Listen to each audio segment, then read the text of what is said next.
Pnin by Vladimir Nabokov.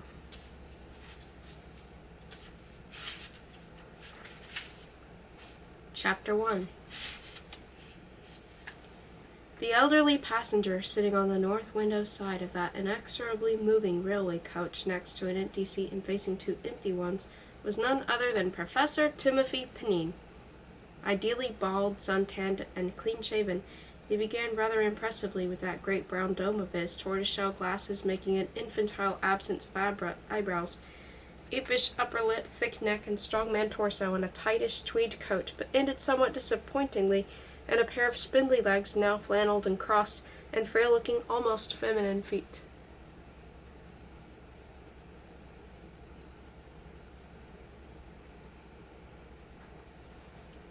His sloppy socks were of scarlet wool with lilac lozenges.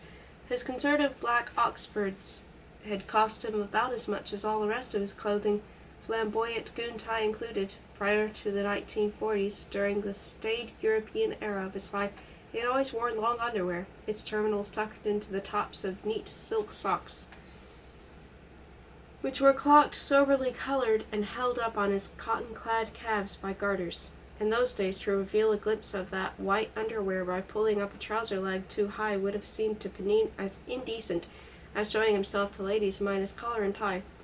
For even when decayed Madame Rue, the concierge of the squalid apartment house in the 16th arrondissement of Paris, where Pnin, after escaping from Lenin-sized Russia and completing his college education in Prague, had spent 15 years, happened to come up for the rent while he was without his beau cool, prim Pnin would cover his front stud with a chaste hand.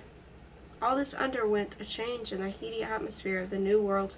Nowadays, at 52, he was crazy about sunbathing, wore sport shirts and slacks, and when crossing his legs would carefully, deliberately, brazenly display a tremendous stretch of bare shin. Thus he might have appeared to a fellow passenger, but except for a soldier asleep at one end and two women absorbed in a baby at the other, Pnin had the coach to himself. Now a secret must be imparted. Professor Pnin was on the wrong train. He was unaware of it, and so was the conductor, already threading his way through the train to Pnin's coach. As a matter of fact, Pnin at the moment felt very well satisfied with himself. When inviting him to deliver a Friday evening lecture at Cremona, some 200 versts west of Wendell, Pnin's academic perch since 1945, vice president of the Cremona Women's Club, a Miss Judith Clyde, had advised our friend that the most convenient train left Wendell at 1:52 p.m., reaching Cremona at 4:17. But Pnin, who like so many Russians, was inordinately fond of everything in the line of timetables, maps, catalogues, collected them, helped himself freely to them, with the bracing pleasure of getting something for nothing, and took especial pride in puzzling out schedules for himself, had discovered, after some study, an inconspicuous reference mark against a still more convenient train, LV Wendell, at 2:19 p.m. At Cremona, 4:32 p.m. The mark indicated that Fridays, and Fridays only, the 2:19 stopped at Cremona on its way to a distant and much larger city, graced likewise with a mellow Italian name. Unfortunately for Pnin, his timetable was 5 years old and in part obsolete. He taught Russian at Wendell College, a somewhat provincial institution characterized by an artificial lake in the middle of the landscaped campus, by ivied galleries connecting the various halls, by murals displaying recognizable members of the faculty, and the act of passing on the torch of knowledge from Aristotle, Shakespeare, and Pasteur to a lot of monstrously built farm boys and farm girls, and by a huge, active, buoyantly thriving German department, which its head, Dr. Hagen, simply called, pronouncing every syllable very distinctly, a university within a university. In the fall semester of that particular year, 1950, the enrollment in the Russian language courses consisted of one student, plump and earnest Betty Bliss, and the transitioned group, one a mere name, Ivan Dubb, who never materialized, in the advanced, and three in the flourishing elementary, Josephine Malkin, whose grandparents had been born in Minsk, Charles Macbeth, whose prodigious memory had already disposed of 10 languages and was prepared to entomb 10 more, and languid Eileen Lane, who somebody had told by the time one had mastered the Russian alphabet, one could practically read Anna Karamazov in the original.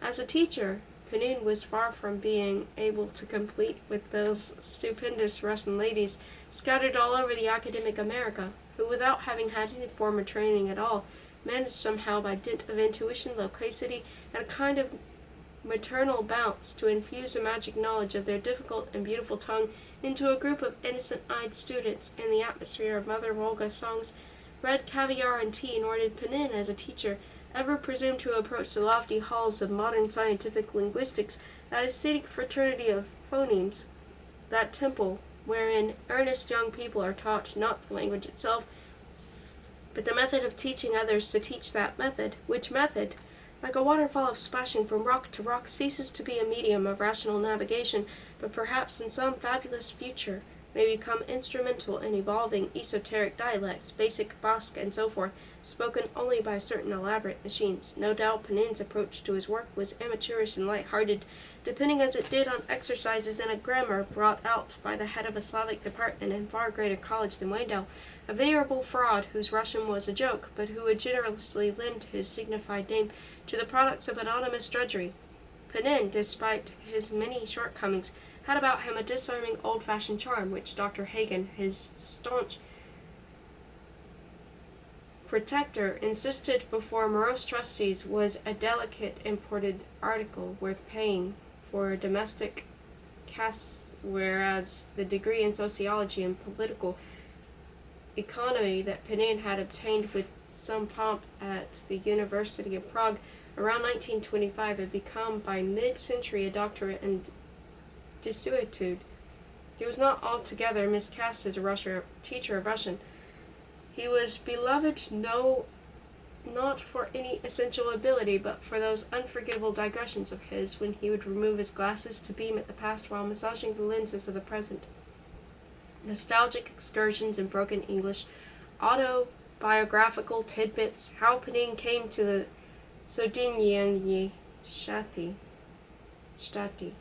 the United States. Examination on ship before landing. Very well. Nothing to declare? Nothing. Very well, then political questions. He asks, "Are you an anarchist?" I answer, time out on the part of the narrator for a spell of cozy mute mirth. First, what do we understand under anarchism? Anarchism, practical, metaphysical, theoretical, mystical, abstractical, individual, social. When I was young, I say, all this had for me signification. So we had a very interesting discussion, in consequence of which I passed 2 whole weeks in Ellis Island, abdomen beginning to heaving, narrator convulsed. But there were still better sessions in the way of humor, with an air of coy secrecy, benevolent Pnin preparing the children for the marvelous treat he had once had himself, and already revealing an uncontrollable smile and incomplete but formidable set of tawny teeth, would open a dilapidated Russian book and the elegant leatherette marker he had carefully placed there. He would open the book, whereupon, as often as not, a look of the utmost dismay would alter his plastic features. Agape feverishly he would flip right and left through the volume, and minutes might pass before he found the right page, or satisfied himself that he had marked it correctly after all. Usually the passage of his choice would come from some old and naive comedy of merchant-class habitus rigged up by Ostrovsky almost a century ago, or from an equally ancient but even more dated piece of trivial Moscovian jollity, dependent on verbal contortions. He delivered these state goods with the rotund gusto of the classical Alexandrinka, a theater in St. Petersburg, rather than the crisp simplicity of the Moscow artists, but since, to appreciate whatever fun those passages still retained, one had to have not only a sound knowledge of the vernacular, but also a good deal of literary insight, and since his poor little class had neither, the performer would be alone in enjoying the associative subtleties of his text. The heaving we have already noted in another connection would become here a veritable earthquake, directing his memory with all the lights on and off on the masts in the miming toward the days of his fervid and receptive youth in a brilliant cosmos that served all the fresher for having been abolished by one flow of history Pnin would get drunk on his private wines as he produced sample after sample of what his listeners politely surmised was Russian humor. Presently the fun would become too much for him. Pear-shaped tears would trickle down his tanned cheeks. Not only his shocking teeth, but also an astonishing amount of pink upper gum tissue would suddenly pop out as if a jack-in-the-box had been sprung, and his hand would fly to his mouth while his big shoulders shook and rolled. And although the speech he smothered behind his dancing hand was now doubly unintelligible to the class, his complete surrender to his own merriment would prove irresistible. By the time he was helpless with it, he would have had his students in stitches, with abrupt barks of clockwork hilarity coming from Charles, and a dazzling flow of unsuspected lovely laughter transfiguring Josephine, who was not pretty, while Eileen, who was dissolved in a jelly of unbecoming giggles, all of which does not alter the fact that Pnin was on the wrong train. How should we diagnose his sad case? Pnin, it should be particularly stressed, was anything but the type of that good-natured German platitude of last century, der Zerstut Professor. On the contrary, he was perhaps too wary, too persistently on the lookout for diabolical pitfalls, too painfully on the alert lest his erratic surroundings, unpredictable America, inveigle him into some bit of preposterous oversight. It was the world that was absent-minded, and it was Pnin whose business it was to set it straight. His life was a constant war with insensate objects that fell apart, or attacked him, or refused to function, or viciously got themselves lost as soon as they entered the sphere of his existence. He was inept with his hands to a rare degree, but because he could manufacture in a twinkle one-note mouth organ out of a pea-pod, make a flat pebble skip 10 times on the surface of the pond, shadow-graph with his knuckles a rabbit complete with blinking eye, and perform a number of other tame tricks that Russians have up their sleeves, he believed himself endowed with considerable manual and mechanical skill. On gadgets he doted with a kind of dazed, superstitious delight.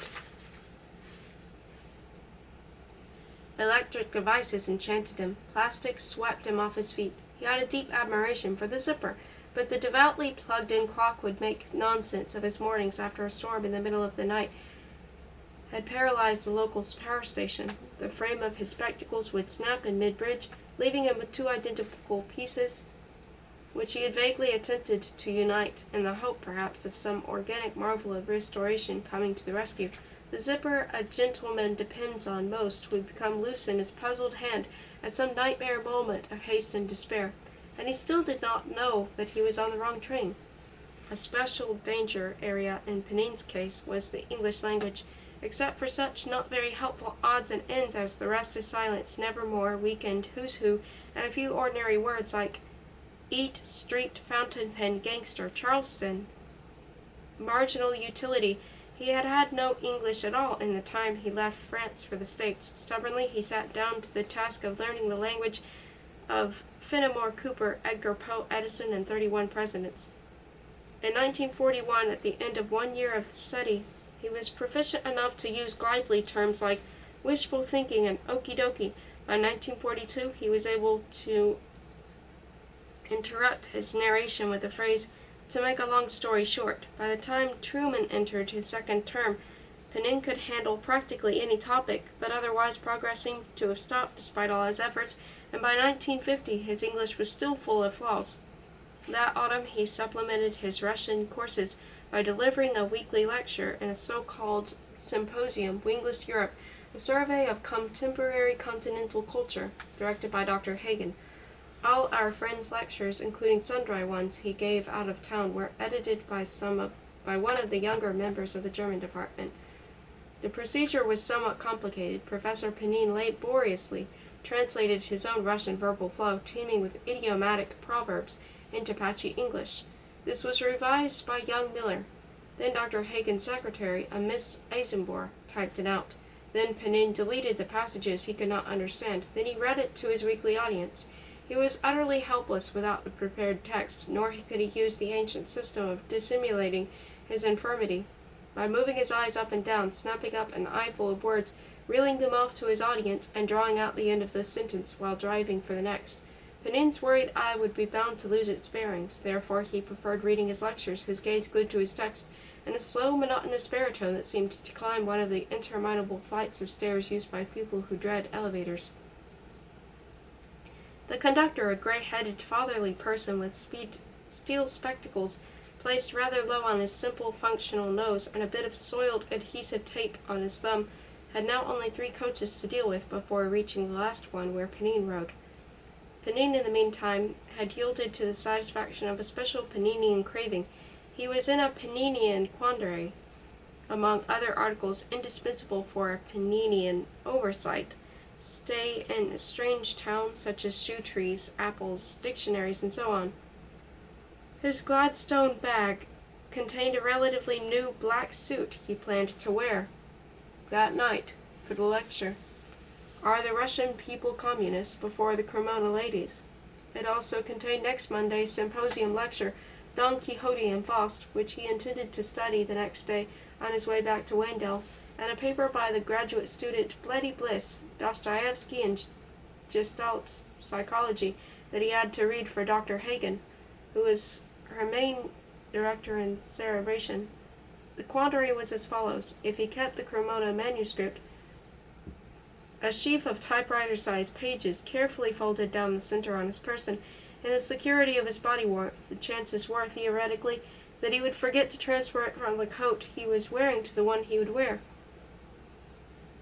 On the other hand, if he placed the lecture in the pocket of the suit in the bag now, he would, he knew, be tortured by the possibility of his luggage being stolen. On the third hand, these natural states sprout additional forelimbs all the time. He carried in the middle pocket of his present coat a precious wallet with 2 $10 bills, the newspaper clipping of a letter he had written with my help to the New York Times in 1945 anent the Yalta Conference, and his certificate of naturalization, and it was physically possible to pull out the wallet, if needed, in such a way as to fatally dislodge the folded lecture. During the 20 minutes he had been on the train, our friend had already opened his bag twice to play with his various papers.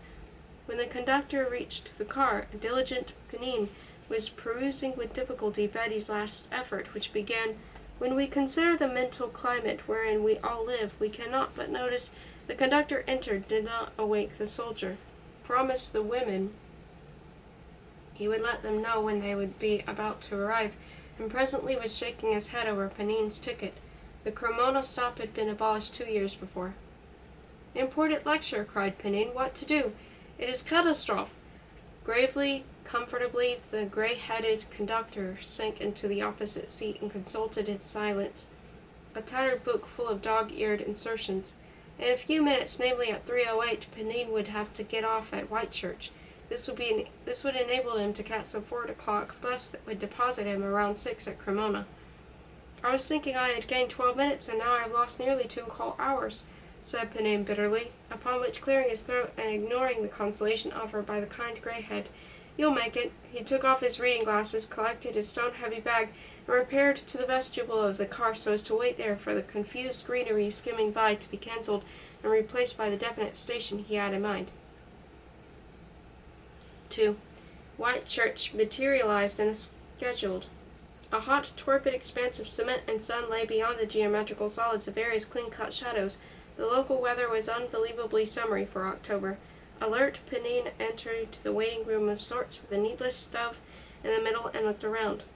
In a solitary recess, one could make out the upper part of a perspiring young man who was filling out forms on the broad wooden counter before him. "Information, please," said Pnin. "Where stops 4 o'clock bus to Cremona?" "Right across the street," briskly answered the employee without looking up. "And where possible to leave baggage?" "That bag? I'll take care of it." And with the national informity that always nonplussed Pnin, the young man shoved the bag into a corner of his nook. "Quittance?" queried Pnin, Englishing the Russian for receipt. "Kvitstanitsia." "What's that? Number?" tried Pnin. "You don't need a number," said the fellow, and resumed his writing. Pnin left the station, satisfied himself about the bus stop, and entered a coffee shop. He consumed a ham sandwich, ordered another, and consumed that too. At exactly 5 minutes to 4, having paid for the food, but not for an excellent toothpick which he carefully selected from a neat little cup in the shape of a pine cone near the cash register, Pnin walked back to the station for his bag. A different man was now in charge. The first had been called home to drive his wife in all haste to the maternity hospital. He would be back in a few minutes. But I must obtain my valise, cried Pnin. The substitute was sorry, but could not do a thing. It is there, cried Pnin, leaning over and pointing. This was unfortunate. He was still in the act of pointing when he realized that he was claiming the wrong bag. His index finger wavered. The hesitation was fatal. My bus to Cremona, cried Pnin. There is another at 8, said the man. What was our poor friend to do? Horrible situation. He glanced streetward. The bus had just come. The engagement meant an extra $50. His hand flew to his right side. It was there. Slava Bog. Thank God. Very well. He would not wear the black suit. Volt is fio, that's all. He would retrieve it on his way back. He had lost, dumped, shed many more valuable things in his day. Energetically, almost light-heartedly, Pnin boarded the bus. He had endured his new stage of his journey only for a few city blocks when an awful suspicion crossed his mind. Ever since he had been separated from his bag, the tip of his left forefinger had been alternating with the proximal edge of his right elbow in checking a precious presence in his inside coat pocket. All of a sudden he brutally yanked it out. It was Betty's paper. Emitting what he thought were international exclamations of anxiety and entreaty, Pnin lurched out of his seat. Reeling, he reached the exit, when one-handed the driver grimly milked out a handful of coins from his little machine, refunded him the price of the ticket, and stopped the bus. Poor Pnin landed in the middle of a strange town. He was less strong than his powerfully puffed-out chest might imply, and the wave of hopeless fatigue that suddenly submerged his top-heavy body, detaching him, as it were, from reality, with a sensation not utterly unknown to him. He found himself in a damp, green, purplish park of the formal and funeral type, with the stress laid on the somber rhododendrons, glossy laurels, sprayed shade trees, and closely clipped lawns. And hardly had he turned into an alley of chestnut and oak, which the bus driver had curtly told him led back to the railway station, than that eerie feeling, that tingle of unreality, overpowered him completely. Was it something he had eaten? The pickle with the ham? Was it a mysterious disease that none of his doctors had yet detected? My friend wondered, and I wonder too. I do not know if it has ever been noted before that one of the main characteristics of life is discreteness. Unless a film of flesh envelops us, we die. Man exists only insofar as he is separated from his surroundings. The uranium is a space traveler's helmet. Stay inside or you perish. Death is a divertisement. Death is a communion. It may be wonderful to mix with the landscape, but to do so is the end of the tender ego. The sensation poor Pnin experienced was something very like that divestment, that communion. He felt porous and impregnable. He was sweating. He was terrified. A stone bench among the laurels saved him from collapsing on the sidewalk. Was his seizure a heart attack? I doubt it. For the nonce, I am his physician, and let me repeat, I doubt it. My patient was one of those singular and unfortunate people who regard their heart a hollow muscular organ, according to the gruesome definition in Webster's New Collegiate Dictionary, which Pnin's orphan bag contained, with a queasy dread, a nervous repulsion, a sick hate, as if it were some strong, slimy, untouchable monster that one had to be parasticized with, alas. Occasionally, when puzzled by his tumbling and tottering pulse, doctors examined him more thoroughly. The cardiograph outlined fabulous mountain ranges and indicated a dozen fatal diseases that excluded one another. He was afraid of touching his own wrist. He never attempted to sleep on his left side, even in those dismal hours of the night when the insomniac longs for the third side after trying the two he has. And now in the park of Whitchurch, Pnin felt that he had already, on August 10th, 1942, and February 15th, his birthday, 1937, and May 18, 1929, and July 4th, 1920, that the repulsive automaton he lodged had developed a consciousness of his own, and not only was grossly alive, but was causing him pain and panic. He pressed his poor bald head against the stone back of the bench, and recalled all the past occasions of similar discomfort and despair. Could it be pneumonia this time?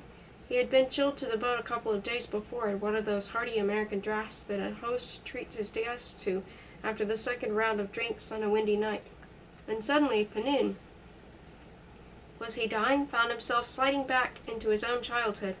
The sensation had the sharpness of retrospective detail that is said to be the dramatic privilege of drowning individuals, especially in the former Russian Navy, a phenomenon of suffocation that a veteran psychoanalyst, whose name escapes me, has explained as being the subconsciously evoked shock of one's baptism, which causes an explosion of intervening recollections between the first immersion and the last. It all happened in a flash, but there is no way of rendering it in less than so many consecutive words. Pnin came from a respectable, fairly well-to-do St. Petersburg family. His father, Dr. Pavel Pnin, an eye specialist in considerable repute, had once had the honor of treating Leos Tolstoy for a case of conjunctivitis. Timothy's mother, a frail, nervous little person with a waspy waist and bobbed hair, was the daughter of the once famous revolutionary Umov, rhymes with Zumov, and a German lady from Riga. Through his half-swoon he saw his mother's approaching eyes. It was a Sunday in winter. He was 11. He had been preparing lessons for his Monday classes at the first gymnasium when a strange chill pervaded his body. His mother took his temperature, looked at her child with a kind of stupefaction, and immediately called her husband's best friend, the pediatrician Bolochkin. He was a small, beetle-browed man, with a short beard and cropped hair. Easing the skirts of his frock coat, he sat down on the edge of Timothy's bed. A race was run between the doctor's fat golden watch and Timothy's pulse, an easy winner, and Timothy's torso was bared, and to it Bolochkin pressed the icy nudity of his ear and the sandpapery side of his head, like the flat sole of some monopod. The ear ambulated all over Timothy's back and chest, gluing itself to this or that patch of skin and stomping on to the next.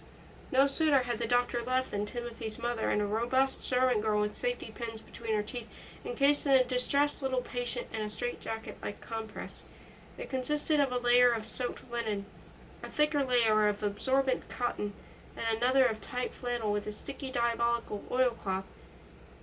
The hue of urine and fever coming between the clammy pang of the linen next to his skin and the excruciating squeak of the cotton round which the outer layer of flannel was wound.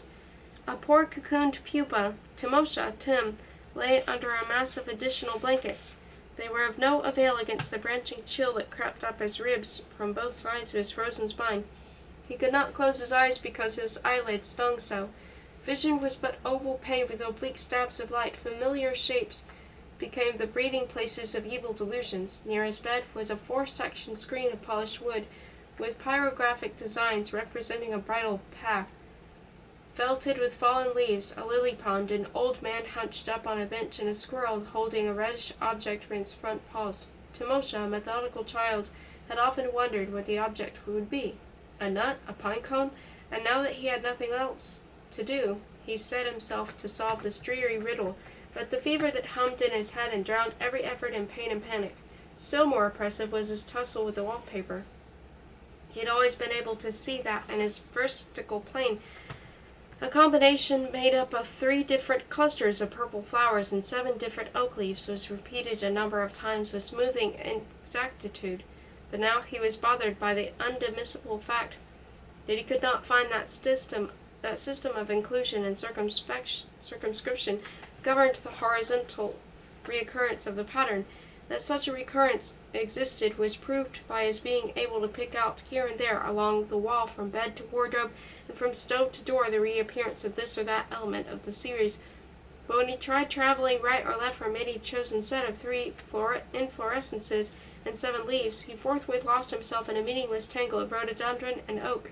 It stood to reason that if the evil designer, the destroyer of minds, the friend of fever, had concealed the key of the pattern with such monstrous care, that key must be as precious as life itself, and when found would regain for Timothy Pnin his everyday health, his everyday world. And this lucid, alas too lucid, thought forced him to persevere in the struggle. A sense of being late for some appointment as odiously exact as school, dinner, or bedtime added the discomfort of awkward haste to the difficulties of a quest that was grating into delirium. The foliage and the flowers, with some of the intricacies of their orb disturbed, appeared to detach themselves in one undulating body from their pale blue background, which in its turn lost its papery flatness and dilated in depth, till the spectator's heart almost burst in response to the expansion. He could still make out through the automatus garlands certain parts of the nursery more tenacious of life than the rest, such as the lacquered screen, the gleam of a tumbler, the brass knob of his bedstead. But these interfered even less with the oak leaves and rich blossoms that would the reflection of an inside object in window pane, with the outside scenery perceived through the same glass, and although the witness and victim of these phantoms was tucked up in bed, he was, in accordance with the twofold nature of his surroundings, simultaneously seated on a bench in a green and purple park.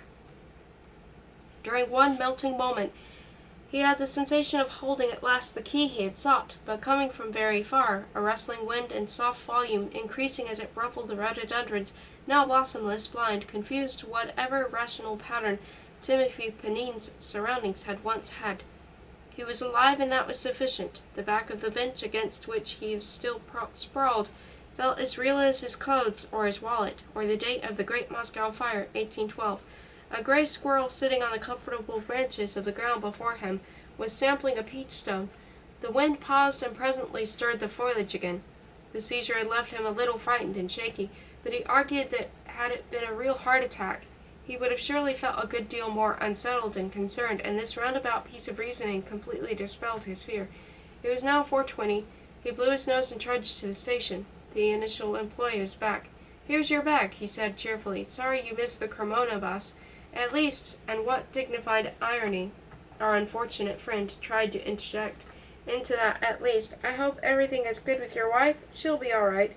Have to wait till tomorrow, I guess. And now," said Pnin, "where is located the public telephone?" The man pointed with his pencil as far out and sideways as he could without leaving his hair. Pnin, bag in hand, started to go, but he was called back. The pencil was now directed streetward. "Say, see those two guys holding that truck? They're going to Cremona right now. Just tell them Bob Horn sent you. They'll take you." 3. Some people, and I am one of them, hate happy ends. We feel cheated. Harm is the norm. Doom should not jam. The avalanche, stopping in its tracks a few feet above the cowering village, behaves not only unnaturally, but unethically. Had I been reading about this mild old man instead of writing about him, I would have preferred him to discover upon his arrival to Cremona that his lecture was not this Friday, but the next. Actually, however, he not only arrived safely, but was in time for dinner. A fruit cocktail to begin with, mint jelly, and the anonymous meat course, chocolate syrup with the vanilla ice cream, and soon afterwards, surfeited with sweets, wearing the black suit, and juggling 3 papers, all of which he had stuffed into his coat so as to have the one he wanted among the rest, thus thwarting mischance by mathematical necessity. He sat on a chair near the lectern, while at the lectern Judith Clyde, an ageless blonde in aqua rayon, with large flat cheeks stained a beautiful candy pink, and 2 bright eyes basking in blue lunacy behind a rimless pince-nez, presented the speaker. "Tonight," she said, "the speaker of the evening. This, by the way, is our 3rd Friday night. Last time, as you all remember, we all enjoyed hearing what Professor Moore had to say about that agriculture in China. Tonight we have here, I am proud to say, the Russian-born citizen of this country, Professor, now comes a difficult one, I am afraid, Professor Pnin. I hope I have it right. He hardly needs any introduction, of course, and we are all happy to have him. We have a long evening before us, a long and rewarding evening, and I am sure you would all like to have time to ask him questions afterwards. Incidentally, I am told his father was Dostoyevsky's family doctor, and he was traveled quite a bit on both sides of the Iron Curtain. Therefore, I will not take up your precious time any longer, and will only add a few words about our next Friday lecture in this program. I am sure you will all be delighted to know that there is a grand surprise in store for all of us. Our next lecturer is the distinguished poet and prose writer Miss Linda Lacefield. We all know she has written poetry, prose, and some short stories. Miss Lacefield was born in New York. Her ancestors on both sides fought on both sides of the Revolutionary War. She wrote her first poem before graduation. Many of her poems, 3 of them at least, have been published in Response 100 Love Lyrics by American Women, In 1922, she received the cash prize offered by, but Pnin was not listening. A faint ripple stemming from his recent seizure was holding his fascinated attention. It lasted only a few heartbeats, with an additional systole here and there, last, harmless echoes, and was resolved into mere reality as his distinguished hostess invited him to the lectern. But while it lasted, how limpid the vision was! In the middle of the front row of seats he saw one of his Baltic aunts, wearing the pearls and the lace and the blonde wig she had worn for all the performances given by the great ham actor Kodatov, whom she had adored from afar before drifting into insanity. Next to her, shyly smiling, sleek dark head inclined, gentle brown gaze shining up at Pnin from under velvet eyebrows, sat a dead sweetheart of his, fanning herself with the program. Murdered, forgotten, unrevenged, incorrupt, immortal, many old friends were scattered throughout the dim hall among more recent people, such as Miss Clyde, who had modestly regained a front seat, Vanya Budyashkin, shot by the Reds in 1919 in Odessa because his father had been a liberal, was gaily signaling to his former schoolmate from the back of the hall. And in an inconspicuous situation, Dr. Pavel Pnin and his anxious wife, both a little blurred, but on the whole wonderfully recovered from their obscure dissolution, looked at their son in the same life-consuming passion and pride that they had looked at him with that night in 1912, when at the school festival, commemorating Napoleon's defeat, he had recited a bespectacled lad all alone on the stage a poem by Pushkin. The brief vision was gone. Old Miss Herring, retired professor of history, author of Russia Awakes 1922, was bending across one or two intermediate members of the audience to compliment Miss Clyde on her speech, while from behind that lady another twinkling old party was thrusting into her field of vision, a pair of withered, soundlessly clapping hands.